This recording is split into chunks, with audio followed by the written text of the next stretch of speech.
Yo, c'est Noémie et aujourd'hui on se retrouve pour la palle des cartes numéro 16, celle du mois de juin.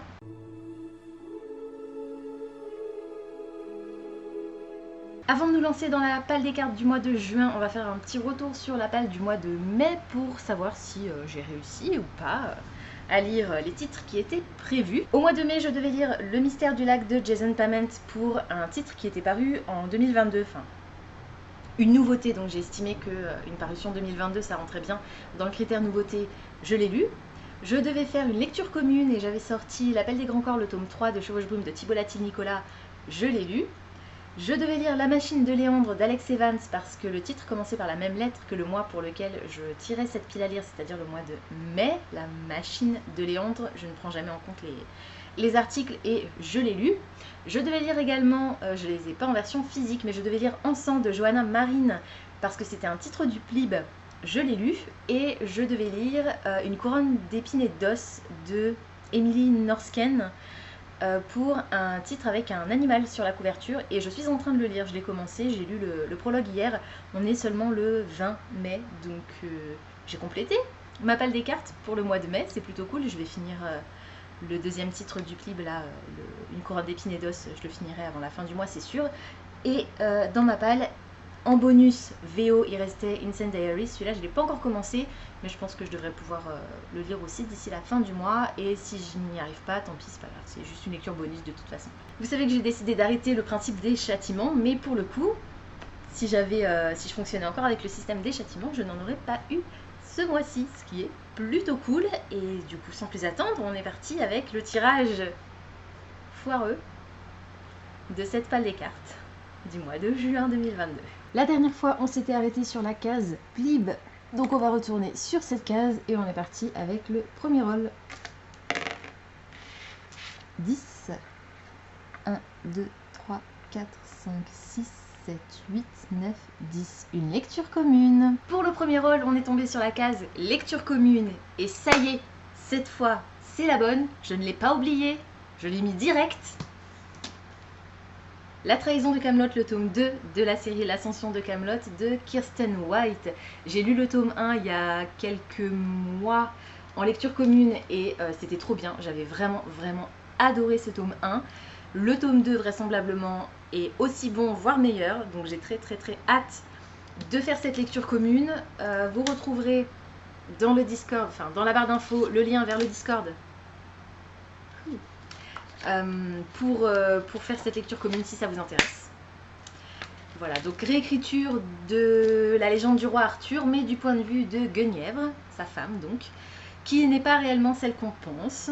Je vous en dirai pas plus. En tout cas, ouais, j'ai vraiment beaucoup aimé l'univers, l'écriture de l'autrice, un peu bâclée, un peu gâchée plutôt par la traduction et la correction.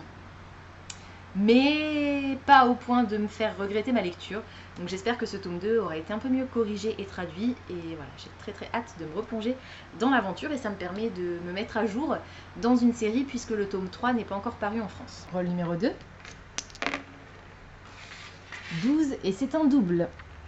1, 2, 3, 4, 5, 6, 7, 8, 9, 10, 11, 12. Une lecture graphique. Deuxième rôle, double.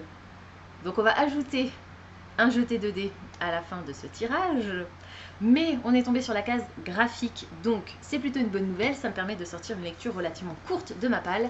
J'ai sorti Lightfall, le tome 1, La Dernière Flamme, de Tim Probert. C'est un roman graphique, bande dessinée, dans laquelle on va faire la connaissance de Béa qui vit avec son grand-père qui est un cochon sorcier, et un beau jour son grand-père va disparaître. Elle va donc partir en quête de son grand-père avec cette créature. Elle vit sur une planète, une planète inventée, donc on est entre SF et fantasy je pense. Ça a l'air très mignon, j'aime beaucoup les dessins. Et voilà, je n'en sais pas plus, mais ça a l'air vachement chouette. C'est un tome 1 comme je vous l'ai dit. Donc une lecture un petit peu légère pour le mois de juin, ça va faire du bien. C'est très coloré en plus, très estival, donc pile poil dans le thème. Rôle numéro 3. 9. 1, 2, 3, 4, 5, 6, 7, 8, 9.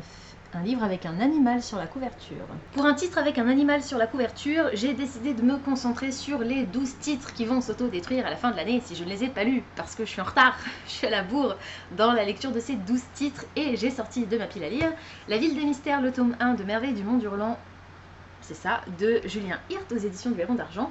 Il y a un poisson rouge sur la couverture, il y a même plusieurs poissons sur la couverture.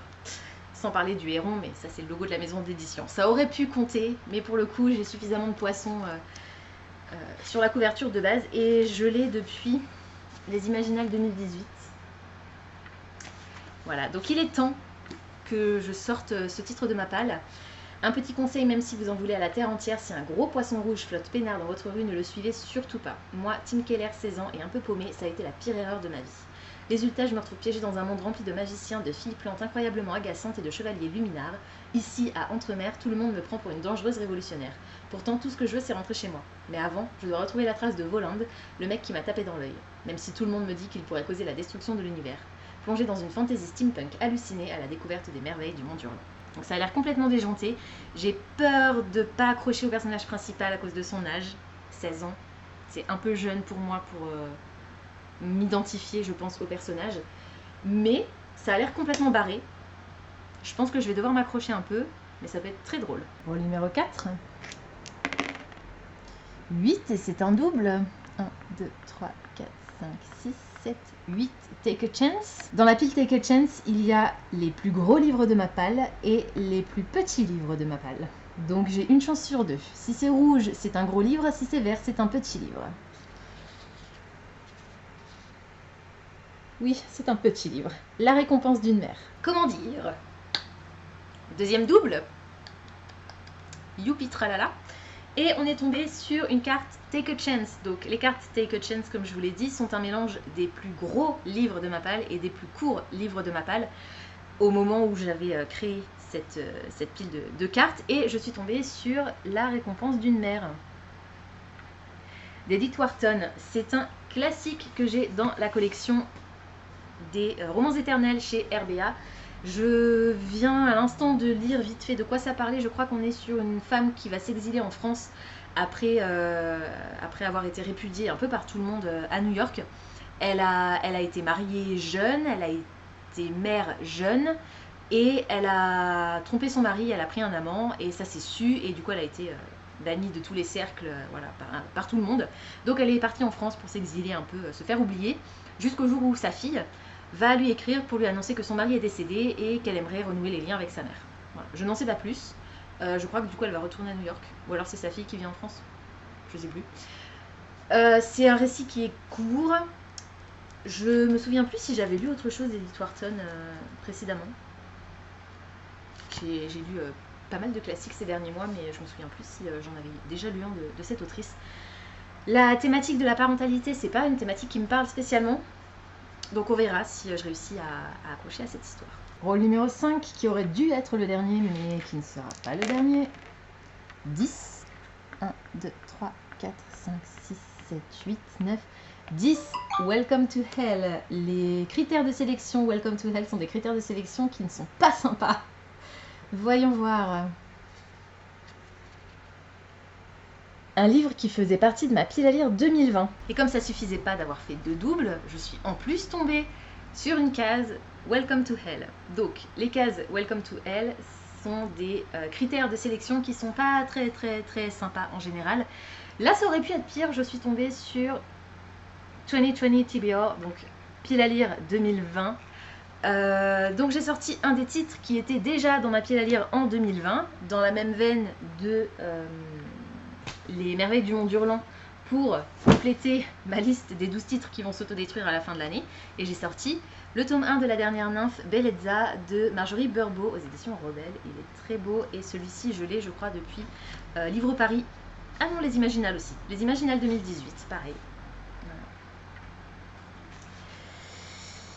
Donc on va voir, on est sur une jeune femme qui est une nymphe et l'ennemi public numéro 1 des vampires. Je crois que ça se passe à New York, c'est ça. Il y a un tueur qui a été engagé pour la supprimer. Elle va devoir révéler au monde ses pouvoirs de nymphe, ses pouvoirs ténébreux de nymphe. Voilà, donc ça a l'air sympa, c'est de la Beat young adulte qui date un petit peu maintenant. Donc on verra si j'arrive à accrocher à l'histoire. Rôle numéro 6. 3. 1, 2, 3. Une fantaisie. Toujours dans la même idée de compléter ma liste des 12 titres qui devraient s'autodétruire avant qu'ils ne le fassent. Pour un roman de fantasy, j'ai sorti Les Rumeurs d'Issar, le tome 1, Le Talisman de Marie Caillé. J'ai lu L'Héritage des Darcer de Marie Caillé que j'avais adoré à l'époque. Je suis pas sûre que je l'aimerais autant aujourd'hui, mais j'avais vraiment beaucoup aimé. Là, on est sur une fantasy orientale avec un personnage qui a un talisman, un animal totem plutôt. Voilà, c'est un animal totem. Sauf que, contrairement à ce qu'on pourrait croire d'après la couverture, son animal totem n'a rien de particulièrement impressionnant. Et je crois que notre personnage principal est réparateur de tapis volants. Voilà, j'en sais pas plus. Je pense qu'il va y avoir une quête, quelque chose qui a disparu. Notre personnage principal va apprendre à maîtriser sa magie. On a un peu d'écho sur certaines pages.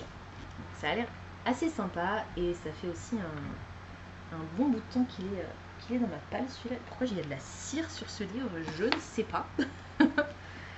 Et il est aussi dédicacé Imaginal 2018.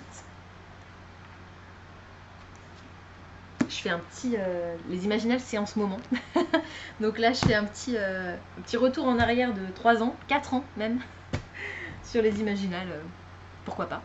Au numéro 7, en espérant que ce soit le dernier. C'est bon. 5. 1, 2, 3, 4, 5. Un contemporain. Et enfin, pour un contemporain, j'ai sorti un des plus vieux titres de ma palle qui est un contemporain, qui ne fait pas partie de la liste des 12 titres qui doivent s'autodétruire pour le coup, mais qui en aurait probablement fait partie l'année prochaine. Et qui en fera probablement partie l'année prochaine si je ne réussis pas à le lire bientôt. C'est Les Cœurs aimants de Anne Quichota et Sandrine Wolf. Si ces noms vous disent quelque chose, c'est normal. C'est elles qui ont écrit Oxapollock, qui est une série dans la même veine de Tara Duncan, Harry Potter, dans ce genre-là. Et ces deux autrices qui sont alsaciennes. Sandrine Wolf en tout cas. Elle était bibliothécaire dans le réseau des médiathèques de Strasbourg, il me semble, à une époque.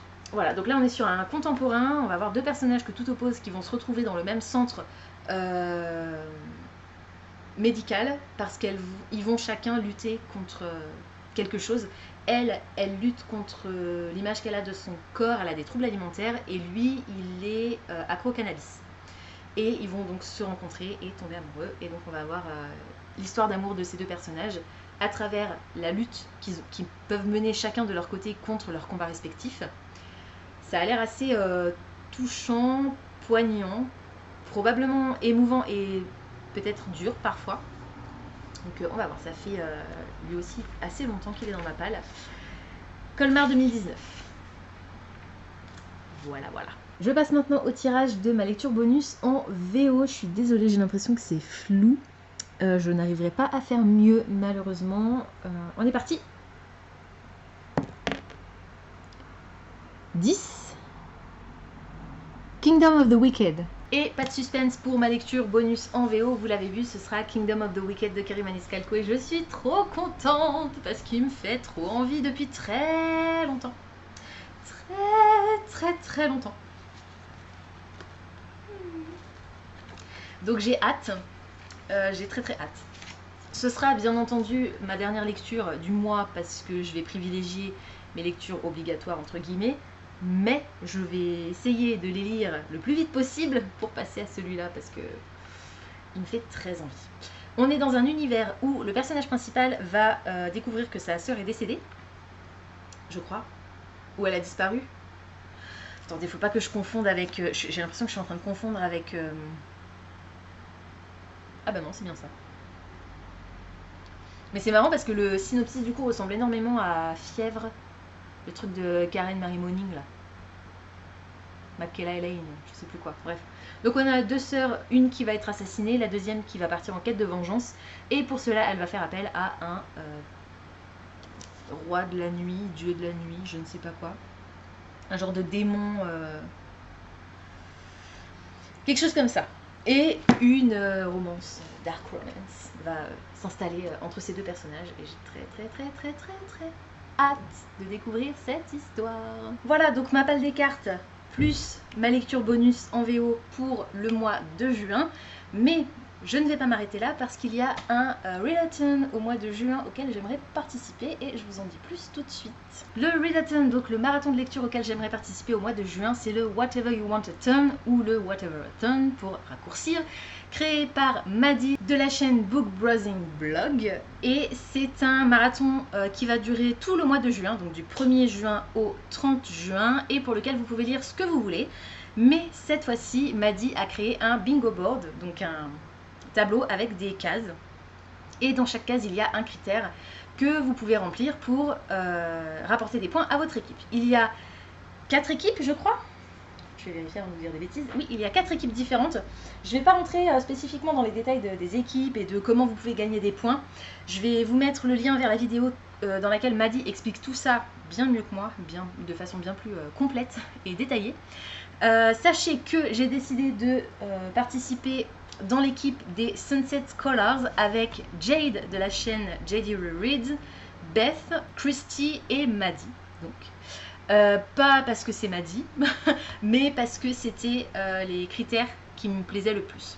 En gros, vous avez un bingo board, je vous mettrai par ici un petit peu à quoi ça ressemble. Les cases colorées sont spécifiques à l'équipe. Donc si vous choisissez de faire partie d'une autre équipe, vous n'aurez pas les mêmes cases, ce ne sera pas la même couleur et ce ne sera pas les mêmes critères de sélection.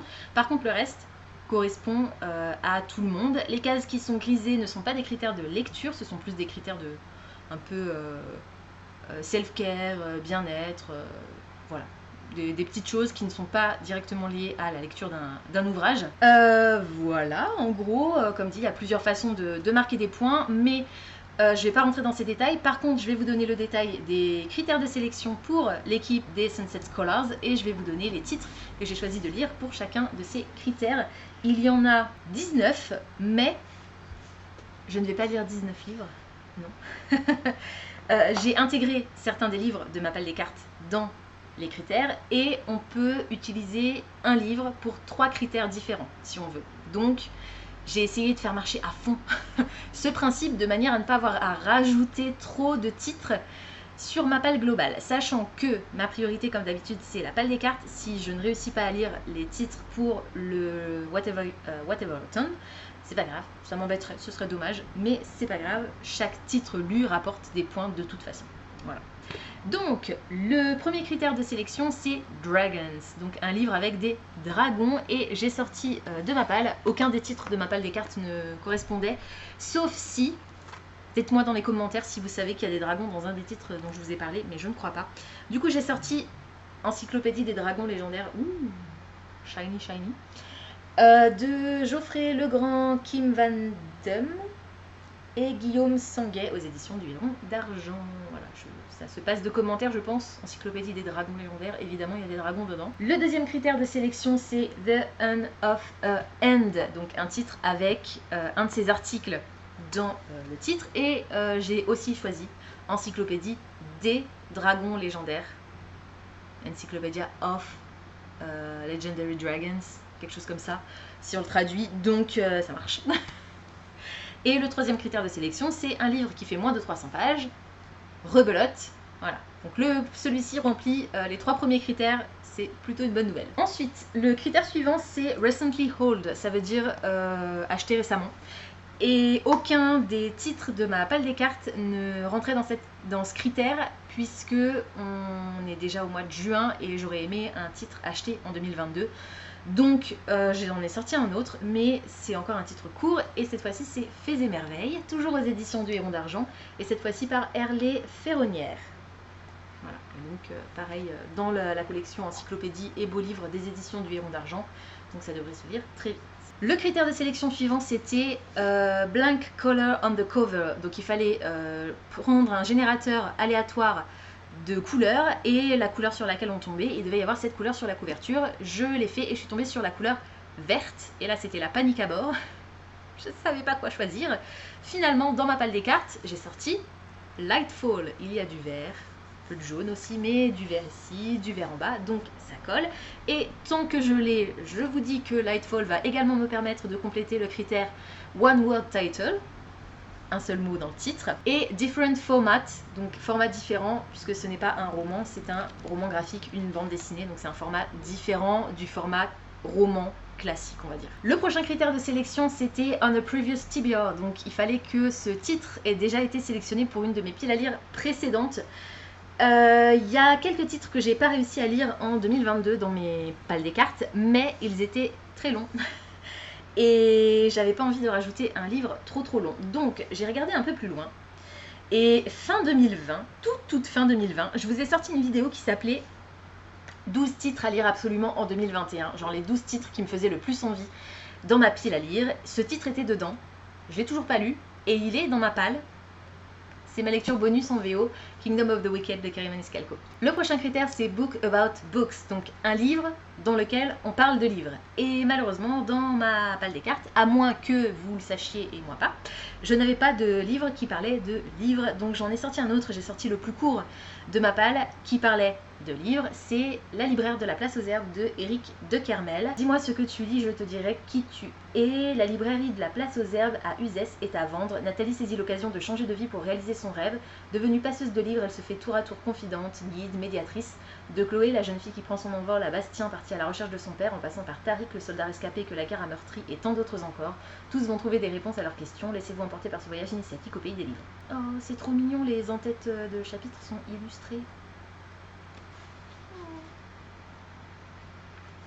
Donc il n'est pas très long, il fait 280 pages à peine.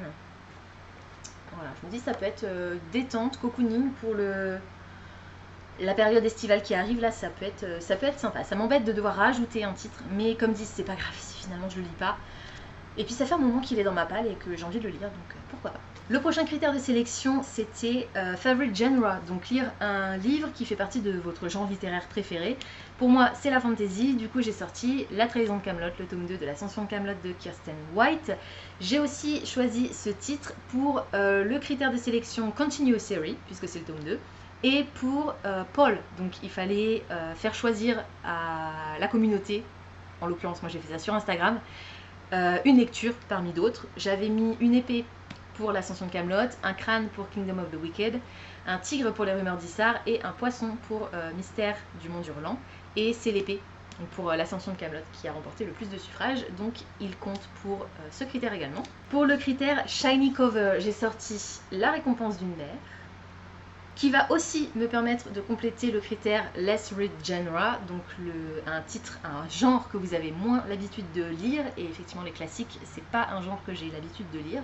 Le critère suivant, c'est Host Fave, c'est-à-dire un des romans préférés d'une des personnes qui co-organise le Readathon. Sur les 45 donc, livres préférés qui étaient proposés par les co-organisateurs du challenge du Readathon, il n'y en avait qu'un seul que j'avais dans ma pile à lire physique, donc je l'ai sorti. J'en connais une qui va être contente, mais je vous rappelle que je ne suis pas obligée de les lire. Red Rising, le tome 3, Morning Star de Pierce Brown. Dans cette histoire, on va faire la connaissance de Darrow, qui est un rouge qui est en bas de l'échelle sociale, qui va un beau jour infiltrer le clan des Or qui est au top parce qu'il s'est rendu compte enfin que en fait on les manipulait, que la société est manipulée, on leur a menti toute leur vie et du coup il décide de se venger et de venger son peuple et la mort de sa femme en l'occurrence. Et on va suivre voilà, les aventures de Darrow. Donc dans le tome 1 on est dans un mélange de Hunger Games et Game of Thrones. Et dans le tome 2 c'est toujours de la fantasy militaire dans l'espace. C'est bourré d'action, j'aime bien. J'avais beaucoup aimé le tome 1, j'ai un peu moins aimé le tome 2 il me semble. Je trouve que c'est assez répétitif et je crois que le tome 3 l'est aussi. Je m'arrêterai après le tome 3 parce qu'il y a une série, une deuxième série après. Mais le tome 3 termine bien la première trilogie et je ne pense pas que j'irai au-delà de cette trilogie. Du coup ça me permettrait aussi de compléter une série. Le critère suivant c'est Last Letter, First Letter. C'est-à-dire qu'il faut lire un livre dont la première lettre est la même que celle qui termine votre lecture précédente. Du coup, j'ai sorti Les rumeurs d'Issar, Le talisman perdu de Marie Caillé, parce que le titre du tome c'est le talisman perdu, donc j'enlève les articles, on commence par la lettre T, talisman, et la trahison de Camelot finit par un T. Donc dès que j'aurai fini l'ascension de Camelot, le tome 2, je devrais enchaîner tout de suite avec, enfin ma lecture juste après, je pourrais pas lire autre chose entre les deux, ce sera les rumeurs d'Issar. Qui va me servir également à compléter le critère suivant, c'est-à-dire plusieurs S sur la couverture, les rumeurs d'Issar, talisman, voilà, il y en a beaucoup. Et le dernier critère qu'on n'a pas encore vu, c'est Academy Theme, donc il faut qu'il y ait une thématique d'école, d'académie, voilà. Il n'y en avait aucun dans ma palle des cartes, à moins que, encore une fois, je ne sois pas au courant, n'hésitez pas à me le dire si c'est le cas. Du coup, j'en ai sorti un de ma pile à lire globale qui me fait pas mal envie. J'aurais préféré pas le sortir maintenant parce qu'il me fait pas mal envie, mais pas forcément tout de suite là. Mais j'ai besoin de faire de la place sur cette étagère parce qu'il y a un gros pavé qui arrive bientôt. Du coup, j'ai sorti la méthode Lighty de Leah Johnson. C'est du contemporain, ça se passe au lycée. Ouais, c'est ça, avec Liz Lighty qui rêve d'aller à l'université, mais qui n'a pas les moyens. Et pour avoir les moyens, elle rêve de décrocher une bourse d'études pour cette université. Coup de bol, le lycée offre une bourse d'études pour cette université, enfin pour cette université ou d'autres, je ne sais pas, mais en tout cas le lycée offre une bourse d'études à la reine du bal de promo. Et au roi du bal de promo, bien sûr, pas de discrimination. Donc, notre héroïne va tenter de remporter le bal de promo du lycée. Voilà, c'est tout ce que j'en sais. Ça a l'air sympa, je me demande s'il serait pas queer. En plus. Voilà. On va voir. Ça a l'air assez léger, donc côté estival, de nouveau les couleurs voilà, que j'apprécie pas mal. Et voilà. Ma pile à lire complète pour le mois de juin. Je vais la poser parce que c'est extrêmement lourd. Oh la vache! Il y a des sacrés pavés là-dedans. Pas qu'ils soient spécialement impressionnants comme ça, mais ils sont lourds. Il y en a 13. Donc, je vais essayer de lire 13 livres en juin. Je vous promets rien. Le but, c'est d'en lire au moins 7. Les 7 obligatoires de ma palle des cartes. Sachant que dans ma palle des cartes, j'ai une lecture graphique. Donc, ça devrait aller vite. Et pour les autres, les deux... encyclopédie et beau livre du Héron d'Argent, ça ira très vite aussi, donc je me fais pas trop de soucis pour cela. Pour le reste, on verra. Souhaitez-moi bonne chance, je pense que je vais en avoir besoin. Voilà, c'est tout pour aujourd'hui, j'espère que cette vidéo vous aura plu. Comme d'habitude, n'hésitez pas à me dire dans les commentaires si certains des titres que je vous ai présentés aujourd'hui vous intéressent, si vous les avez déjà lus et surtout ce que vous en avez pensé. N'hésitez pas, comme d'habitude, à me proposer une lecture commune sur un de ces titres. Je vous mettrai le lien vers le Discord, je vous l'ai déjà dit, pour la lecture commune de l'Ascension de Camelot, le tome 2. Pour l'instant, je n'ai pas encore la date, il faut que je vois avec ma collectrice quand est-ce qu'elle est disponible. Pour rappel, dès que j'aurai fini l'Ascension de Camelot, j'enchaîne sur les rumeurs d'Issar. Donc si vous voulez faire une lecture commune sur les rumeurs d'Issar, ce sera juste après l'Ascension de Camelot, ça je peux vous le dire, même si je ne sais pas encore quand sera l'Ascension de Camelot. Voilà. Pensez à vous abonner à la chaîne, à liker et à partager cette vidéo, ça me fera toujours plaisir. Pensez également à activer la petite cloche de notification qui vous permettra de savoir quand je poste du nouveau contenu. En attendant de vous retrouver, je vous souhaite d'excellentes lectures, je vous dis à très bientôt dans une prochaine vidéo. Ciao!